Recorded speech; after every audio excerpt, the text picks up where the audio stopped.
चीन की धोखेबाजी के किस्से हजार हैं। चीन उस कुत्ते की दुम का नाम है जो कभी सीधा ही नहीं होता। इस बार चीन ने फिर से भारत के पीठ में छुरा घोंपा है। खबर है कि चीन कमांडर लेवल के चौथे दौर की बातचीत के बाद भी पूर्वी लद्दाख के पैंगोंग लेक में फिंगर 5 से पीछे हटने को तैयार नहीं है।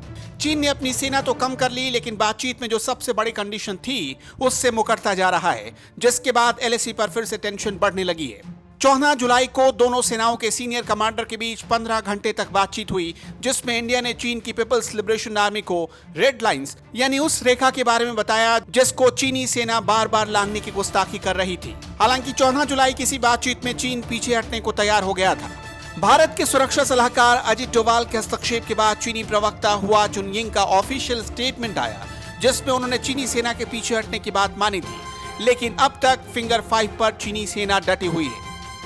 14 जुलाई की कमांडर लेवल की बातचीत में गोगरा, हॉट स्प्रिंग और गलवान घाटी से अपने सैनिकों को भारत और चीन दोनों ने पीछे हटाने पर रजामंदी जताई थी। फिंगर 4 की रेजेरिया से चीन ने अपने कुछ सैनिक कम तो किए, गलवान घाटी से भी चीनी सैनिक पीछे हटे, लेकिन वादे के मुताबिक नहीं। अब भी चीन फिंगर 5 की एरिया में सैनिकों की तादाद को कम नहीं कर रहा। अब कई मीडिया रिपोर्ट्स की माने तो गोगरा और हॉट स्प्रिंग एरिया में चीनी सैनिकों का मूवमेंट कम नहीं हुआ है।